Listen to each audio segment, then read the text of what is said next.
नमस्ते, नमस्कार, बहुत बहुत स्वागत आपका अनादि टीवी पर। मैं हूं आपके साथ पारुल। आज बात करेंगे प्रियंका पार कराएंगी नैया। लोकसभा चुनाव में तमाम दलों ने जोर आजमाइश शुरू कर दी है। एक तरफ विपक्षी पार्टियों ने मिलकर 24 दलों का गठबंधन इंडिया बनाया है, तो एनडीए ने भी अपना कुनबा बढ़ा लिया है, जिसमें 38 दल हैं। विपक्षी गठबंधन में फिलहाल कई सारी चीजें तय नहीं है, जैसे प्रधानमंत्री का चेहरा कौन होगा, सीट शेयरिंग का फॉर्मूला क्या होगा। लेकिन गठबंधन की मजबूती का आंकलन करें तो सूबे की सियासत में यानी उत्तर प्रदेश की सियासत में कांग्रेस का क्या होगा, इस पर संशय की स्थिति बनी हुई है। क्योंकि कांग्रेस के पुराने प्रदर्शन को देखें तो कांग्रेस को लोकसभा में 1 सीट और विधानसभा में 2 सीटें मिली। निकाय चुनाव में भी कांग्रेस कोई कमाल नहीं कर पाई। ऐसे में सवाल यही कि यूपी में कांग्रेस का क्या होगा। अगर दलों के प्रदर्शन के हिसाब से सीटों का बंटवारा हुआ तो कांग्रेस को 3 या 4 सीटें मिल सकती हैं। ऐसे में खबरें ये भी हैं कि यूपी में इस बार प्रियंका गांधी रायबरेली से चुनाव लड़ सकती हैं। और अगर ऐसा हुआ तो क्या रायबरेली में प्रियंका कोई करिश्मा कर सकती हैं?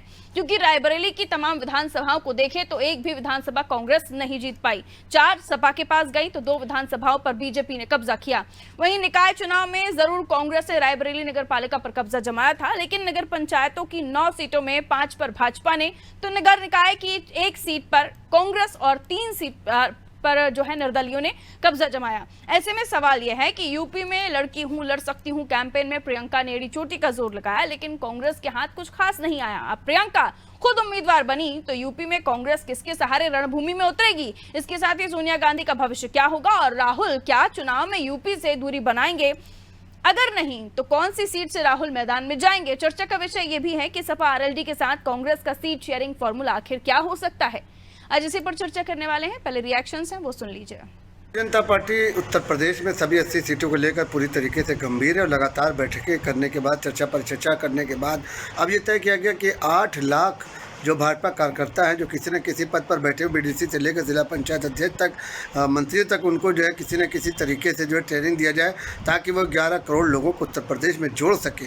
और 80 सीटों पर विस्तारक बनाने की भी तैयारी की जा रही। लगातार जनयात्रा के माध्यम से भी जो है जनता के बीच में जाने का भारतीय जनता पार्टी लगातार काम कर रही है और उसका लक्ष्य जो है 80 सीट प्राप्त करने का उत्तर प्रदेश में वो अवश्य हासिल करेगी। और कांग्रेस की बात अगर की जाए तो कांग्रेस के पास अभी वो चेहरा है जिसका चुनाव लड़ना ही तय नहीं हो पाया है। राहुल गांधी जी का जब तक उनके ऊपर केस चल रहा है, जब तक अभी तक कुछ निर्धारित नहीं किया जा सकता। उसके बाद बात रह जाती है सोनिया गांधी की, तो सोनिया गांधी भी बहुत ज़्यादा असर इस बार नहीं दिखा पाएंगे। प्रियंका गांधी तो पहले 2022 में वॉकआउट दे चुकी, तो उत्तर प्रदेश में मैं नहीं समझता हूँ कि कांग्रेस पार्टी यहाँ पर कोई दमखम दिखा सकेगी। बाकी और कोई विपक्षी पार्टियाँ भारतीय जनता पार्टी के सामने टिक नहीं सकती हैं।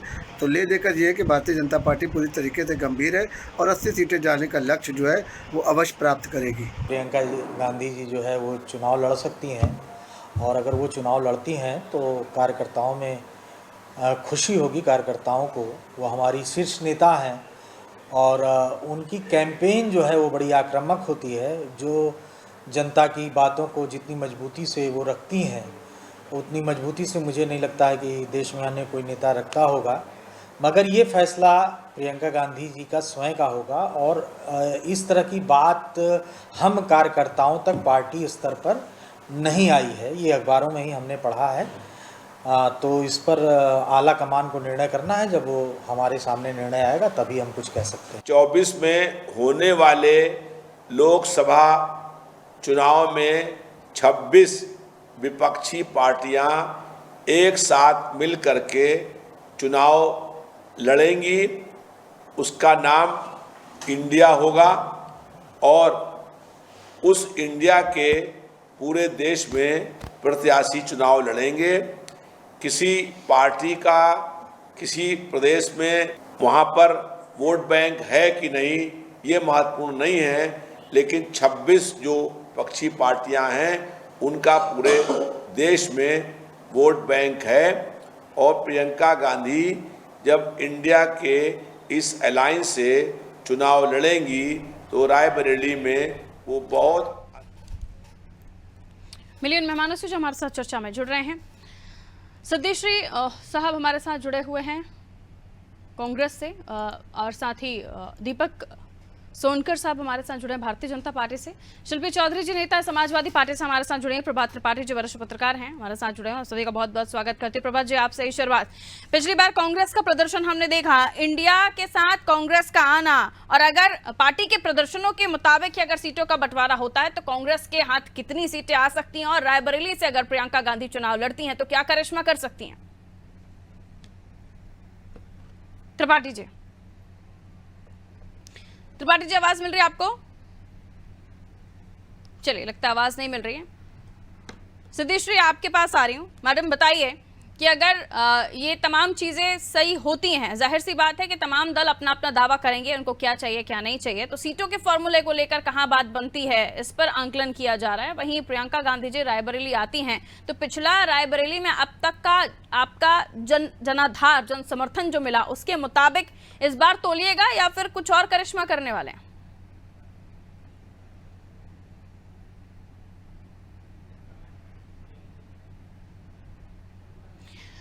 त्रिपाठी जी, सुन पा रहे हैं आप मुझे?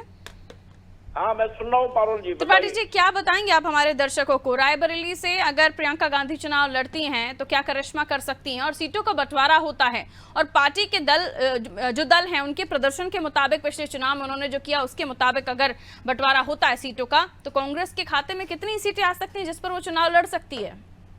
देखिए पारुल जी, उत्तर प्रदेश के अंदर कांग्रेस सन 90 से पूरी तरीके से नदारत है और इनका यहाँ कोई संगठन भी नहीं है। और जिस तरीके से कांग्रेस ने अपने शीर्ष लीडर को जब चुनाव आता है तभी वो मैदान पे उतारते हैं, प्रियंका गांधी को लेके जिस तरीके से कई लोकसभा चुनाव मैंने देखे हैं कि प्रियंका आती है अंतिम समय में और प्रचार करके चली आती हैं, और जिस तरीके से निरंतर कांग्रेस की स्थिति कमजोर होती रही उत्तर प्रदेश के अंदर, उसके लिए जिम्मेदार उनके शीर्ष नेता ही हैं।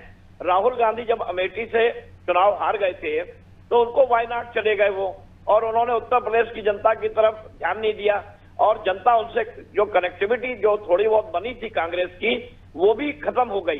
प्रियंका बीच में आती रही, सोनिया गांधी रायबरेली से चुनाव लड़ती रही हैं, वो चिकमगलूर से भी लड़ी पहले, और उसके बाद वो जब जिस तरीके से रायबरेली सीट उनकी परंपरागत पारिवारिक सीट थी, वहां भी उनका कोई प्रतिनिधि संपर्क में नहीं था। तो उत्तर प्रदेश के अंदर कांग्रेस की स्थिति संगठनात्मक तौर पे बहुत कमजोर है। अब अगर उसका तालमेल किसी भी राजनीतिक दल के साथ, विपक्षी दल के साथ होता है तो निश्चित तौर पे एकाध सीट मिल सकती है कांग्रेस को। अगर ऐसा नहीं होता है तो विपक्षी पार्टियों के लिए, खासतौर से समाजवादी पार्टी के लिए एक बड़ा नुकसान होगा कि वो कांग्रेस जो वोट का डिवाइड करेगी, क्योंकि कांग्रेस 7-8% है इस समय उत्तर प्रदेश का, संगठन नहीं होने के बावजूद भी 7% वोट उसको मिलता है। तो ऐसी स्थिति में अगर कांग्रेस समाजवादी पार्टी के साथ और आरएलडी के साथ लड़ती है तो उसको 2-4 सीट अगर मिलती भी हैं तो उसमें उसकी सीट कितनी कन्वर्ट होंगी ये कहना मुश्किल है, लेकिन वोट बिखरेगा। अगर चुनाव लड़ेंगे तो निश्चित तौर पे विपक्षी पार्टी को नुकसान होगा। ऐसी स्थिति में तीनों अगर सीट शेयर करके लड़ेंगे और प्रियंका आ जाती है उत्तर प्रदेश में, तो निश्चित तौर पे प्रचार के तौर पे और जो निर्जीव कांग्रेस पड़ी थी उसको थोड़ा सा सहारा मिल जाएगा, जैसे कहते हैं तिनके को सहारा मिलना। तो ऐसी स्थिति में कांग्रेस उत्तर प्रदेश के अंदर है। अगर वो प्रियंका पे दांव लगाते हैं रायबरेली से और सोनिया गांधी को राज्यसभा ले जाते हैं, क्योंकि सोनिया इस समय अस्वस्थ भी चल रही हैं, वो जिस तरीके से एक्टिव पॉलिटिक्स है उससे वो संन्यास ही ले चुकी है, मान के ही चलिए। तो ऐसी स्थिति में प्रियंका का उत्तर प्रदेश के अंदर आना वो 2024 में गुल नहीं खिलाएगा, वो आने वाले समय में 2027 और 2029 के लिए कांग्रेस अपनी एक नींव मजबूत कर सकती है प्रियंका गांधी को मैदान पे उतार कर। बाकी मेहमान भी हमारे साथ जुड़े हैं। सिद्धेश्वरी जी, आवाज मिल रही है आपको मैडम? जी जी। सिद्धेश्वरी जी, जाहिर है कि जिस मसले को लेकर चर्चा कर रहे हैं वो आप ही से जुड़ा हुआ है और बाकी सपा से भी जुड़ा हुआ, वो इसलिए भी क्योंकि वो सीट शेयरिंग वोट परसेंटेज के मुताबिक अगर होती है तो क्या आपका नंबरिंग रहेगा, और उसके अलावा रायबरेली जिसमें पहले विधानसभा चुनाव में आप बहुत अच्छा प्रदर्शन नहीं कर पाए, निकाय चुनाव में कहें तो एक सीट आपके खाते में गई, लेकिन उसके बावजूद वोट परसेंट आपका जो है वो डाउन गया है। देखिए, निकाय चुनाव में हमने थोड़ा वोट परसेंट हमारा बढ़ा, और रही बात प्रियंका गांधी जी की, सोनिया गांधी जी की, तो प्रियंका गांधी जी देखिए इस वक्त तो 4 राज्यों में हमारे चुनाव होने वाले हैं, वहाँ पे व्यस्त हैं। और आपको पता ही है कि हम लोग किस तरह से कर्नाटक में, हिमाचल में हमारी विजय हुई, वहाँ पे प्रियंका गांधी जी ने ही पूरी तरह से प्रचार प्रसार संभाला था। और यूपी में भी अगर वो उनके ऊपर है, हमारी शीर्ष नेता हैं, वो लड़ सकती हैं, उनके मन पे है, अगर वो चाहेंगी तो जरूर लड़ेंगी। सोनिया गांधी जी भी स्वस्थ हैं, वो भी रायबरेली से चुनाव लड़ेंगी बिल्कुल। अभी जो अखबारों में निकल रहा है वो हमारा अधिकृत कुछ नहीं है, जो अखबार वाले निकाल रहे हैं उसका कोई अधिकृत नहीं है। सोनिया गांधी जी स्वस्थ हैं और रायबरेली से वो चाहेंगी तो जरूर लड़ेंगी। प्रियंका गांधी जी के ऊपर है, वो अपने हिसाब से जहां भी वो चाहेंगी यूपी में जिस भी सीट पे, अमेठी में या रायबरेली वो में, तो वो जाहिर लड़ है सकती कि हैं। आप जो सीट मांगेंगे वो मिल जाएगी, क्योंकि ये कहा जा रहा है कि जितना वोट प्रतिशत होगा और जहां पर आपकी मजबूती होगी वहां से आपको टिकट मिल सकता है। वहीं पिछले प्रदर्शन की हम बात करें तो निकाय चुनाव के मुद्दे, जाहिर सी बात है, मूलभूत सुविधाएं, आसपास के जो मुद्दे होते हैं उनको लेकर जनता वोट करती है। उसमें भी बहुत ज़्यादा खतरनाक जिसको कहते हैं वैसा प्रदर्शन नहीं कर पाया आप। विधानसभा चुनाव में तो क्या स्थिति हुई है ये सभी जानते हैं, लोकसभा चुनाव में 1 नंबर है आपके पास। ऐसे में रायबरेली भी जीतना आपके लिए लगता है कि करिश्माई होगा कांग्रेस के लिए, क्योंकि पहले ही आपका रायबरेली का भी वोट शेयर अच्छा नहीं रहा है विधानसभा चुनाव में भी। देखिए, वोट शेयर की बात ठीक है, हम अब भी पूरी तरह से मैदान में उतरेंगे। सोनिया जी भी रहेंगी और प्रियंका जी भी रहेंगी। उससे कोई नहीं रोक रहा मैडम आपको कि आप मैदान में उतरे या ना उतरे। हम तो ये समझना चाह रहे हैं कि हमारा जो वोटर है, हमारे कार्यकर्ता अभी भी पूरी तरीके से, हमारे जो प्रदेश अध्यक्ष हैं आदरणीय श्री बृजलाल खाबरी जी, उनके नेतृत्व में हम 75 जिलों में हमारे संविधान संकल्प, जो संविधान बचाओ संकल्प सभाएं हो रही है, वो आज भी पूरी तरह से हो रही है। हमारे कार्यकर्ता, हमारे 5 प्रांतीय अध्यक्ष यूपी में पूरी तरह से फैले हुए हैं, हमारे कार्यकर्ता पूरी तरह से फैले हुए हैं, काम हो रहा है। और पूरी तरह से हम भारतीय जनता पार्टी को जिन स्टेट्स में लग रहा है कि वहां पर उन्हें मेहनत करने की जरूरत है, वहां पर उनके नेता पहुंच जा रहे हैं। हम मध्य प्रदेश की बात करें, वहां पर भी हमें दिखाई दे रहे हैं। हम राजस्थान की बात करें, वहां पर भी हमें प्रधानमंत्री नरेंद्र मोदी दिखाई देते हैं। यानी पॉलिटिक्स का नेचर ही कुछ ऐसा है, जहां पर आपको लगता है कि आप वीक हैं, वहां पर आप मेहनत करना शुरू कर देते हैं। और इसीलिए मेहनत करते हैं क्योंकि आपको समझ आ जाता है कि आने वाले समय में जनता आपको कितना पसंद कर रही है। ये कांग्रेस को समझ नहीं आ रहा है। कांग्रेस की तैयारी अभी कुछ भी नहीं दिखाई दे रही है मैडम।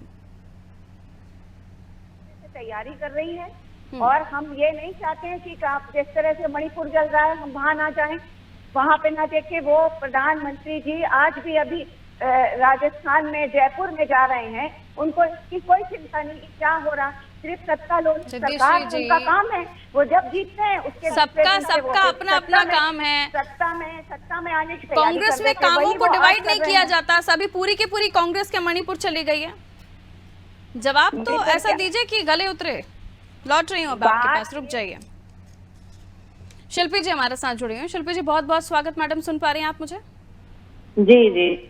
शिल्पी जी, विधानसभा चुनाव में कांग्रेस का वोट परसेंट बहुत ज़्यादा अच्छा नहीं था। निकाय चुनाव में फिर भी वो रायबरेली में ठीक कर गए, लेकिन उसके बाद रायबरेली से खबर है कि प्रियंका गांधी दोबारा यहाँ से चुनाव लड़ सकती हैं। लेकिन विधानसभा चुनाव में भी उन्होंने काफ़ी मेहनत की। क्या लगता है आपको, क्या आप लोगों की जो इंटरनल मीटिंग्स हैं उनमें क्या सीट शेयर को फॉर्मूला, कम से कम इतना तो प्रदर्शन, पार्टी का क्या प्रदर्शन है, किस पार्टी का कितना वोट शेयर है, इसके मुताबिक ही कुछ डिसाइड हो रहा होगा? नहीं, देखिए, ये जो हमारा इंटरनल क्या डिसीजन है इसको हम अधिकृत नहीं है जनता या मीडिया में देने के लिए। इसको सीनियर लीडर्स देंगे और समय आने पे देंगे। निश्चित रूप से जब हमारा पीडीए, जब हमारा इंडिया साथ नहीं आया था, जब हम इंडिया के बैनर के तले नहीं आए थे, तो हमने ये ऐलान किया था कि रायबरेली और अमेठी हम अपना कैंडिडेट उतारेंगे। लेकिन जैसा कि हमारी पार्टी की परंपरा रही है, माननीय नेताजी के समय से ही अमेठी और रायबरेली हमने कांग्रेस के लिए छोड़ा है। और अब चूंकि हमारे गठबंधन में वो साथी हैं, तो उनके यहाँ से जो भी कैंडिडेट आता है या हमारे यहाँ से जो भी कैंडिडेट जाता है, उस पर सर्वसम्मति से ही निर्णय होगा।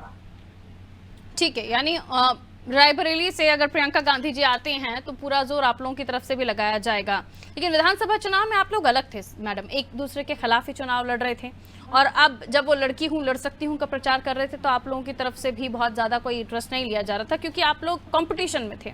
अब लेकिन दोबारा से कुछ नया लेकर आएंगी, वो क्या चमत्कार करेंगी ये तो पता नहीं। लेकिन उनके लिए इतना आसान नहीं है, क्योंकि रायबरेली में विधानसभा चुनाव ने दिखाया कि कांग्रेस के पक्ष में कितना है वोटर। देखिए, हर एक पार्टी अपने अपने एजेंडे, अपने मैनिफेस्टो के साथ जनता के बीच में जाती है। हमने विधानसभा चुनाव में पहले से बहुत बेहतर प्रदर्शन किया। हमने इतना बेहतर प्रदर्शन किया कि हमें 36% वोट मिला।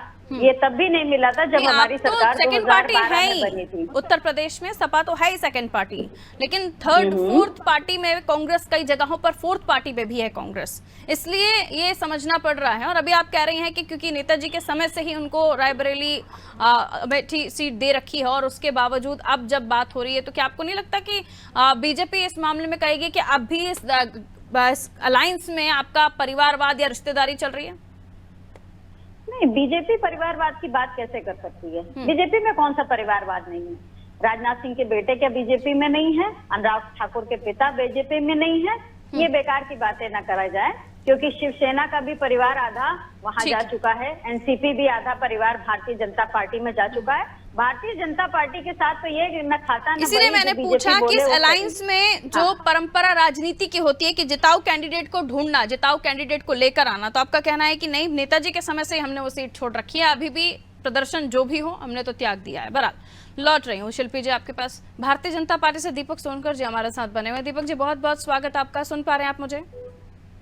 जी, मैं सुन पा रहा हूँ। दीपक जी, बात आने वाले समय पर होने वाली राजनीति की हो रही है, जिसको लेकर कांग्रेस का आगे फ्यूचर क्या होगा इसको लेकर भी चर्चा हो रही है, क्योंकि वोट परसेंटेज हमेशा तो अच्छा ही रहा है उत्तर प्रदेश में कांग्रेस का, लेकिन कुछ समय से कांग्रेस बहुत अच्छा प्रदर्शन नहीं कर पा रही है। प्रियंका गांधी की भी पूरे जोर आजमाइश हुई, उसके बाद भी रिजल्ट्स नहीं आए और अब ये कहा जा रहा है कि रायबरेली से वो चुनाव लड़ सकती हैं। ऐसे में सपा का ये कहना है कि नेताजी के समय से ही वो सीट हमने कांग्रेस के लिए छोड़ रखी है। वोट परसेंट क्या है, जनता कितना स्वीकार कर रही है, इस पर फिलहाल बहुत ज्यादा सोचने विचार करने की जरूरत नहीं है दूसरी पार्टियों को। देखिए, अगर हम कांग्रेस की बात करेंगे तो निश्चित रूप से कांग्रेस को देश की जनता ने 70 वर्षों तक आशीर्वाद देने का काम किया और वहीं आज उत्तर प्रदेश में आप देख रहे हैं कि 32 वर्षों से जनता ने, उत्तर प्रदेश की जनता ने उनको नकारा है। और जो उत्तर प्रदेश की परिदृष्टि और देश की परिदृष्टि दिख रही है आज कांग्रेस की, निश्चित तौर पर देश की जनता ने जो परफॉर्मेंस के आधार पर निर्णय लेने का काम किया है। इतने वर्षों तक कांग्रेस देश की जनता पर राज किया, देश की जनता ने उनको आशीर्वाद देने का काम किया, मगर देश की जनता को उन्होंने जो गरीबी मुक्त भारत का अभियान लेकर के चलते थे, जिस तरीके से उन्होंने गरीबों को ही गरीब बनाने का काम किया और जिस तरीके से उन गरीबों की जमीनों को हथियाने का काम किया और उनकी गाड़ी कमाई को 2G जैसे घोटाले, 3G जैसे घोटाले, 4G जैसे घोटाले और तो और जीजाजी साथ में घोटाले, निश्चित तौर पर बहुत सारे घोटाले सामने आए। दीपक सोनकर साहब, परिणाम है कि देश का जनता जो टॉपिक है उस पर बात कर लेते हैं ना सर। मुझे ये बताइए, अमेठी में माफ कीजिए, रायबरेली में प्रियंका गांधी अगर चुनाव लड़ती हैं तो अब ये दूसरे दल भी उनको समर्थन करने वाले हैं जो अब तक वोट कटर का काम करते थे। ऐसे में आपके लिए परेशानी हो जाएगी और इस सीट को जीतना आपके लिए इसलिए भी जरूरी हो जाता है क्योंकि कहीं ना कहीं भारतीय जनता पार्टी भी साबित करना चाहती है इस सिनेरियो में, जब कांग्रेस विधानसभा चुनाव में अच्छा नहीं कर पाई, कि आने वाले समय पर वो ये दिखाना चाह रहे हैं कि क्या ताकत है आपकी, वरना कांग्रेस को तो सपोर्ट कर ही रहे हैं बाकी दल। देखिए, अगर हम रायबरेली सीट की बात करेंगे और अमेठी सीट की बात भी हमेशा करते थे, अमेठी सीट को भी जीत कर दिखाने का काम भारतीय जनता पार्टी ने किया, जिस तरीके से जनता का आशीर्वाद पाने का काम भारतीय जनता पार्टी ने किया। और उत्तर प्रदेश के परिदृश्य में रायबरेली जो कांग्रेस का गढ़ कहा जाता है, निश्चित तौर पर 2024 के अंदर लोकतंत्र है, लोकतंत्र में पार्टी, कांग्रेस पार्टी तय करेगी किसको लड़ाना है, प्रियंका गांधी जी को लड़ाना है या किसको लड़ाना है।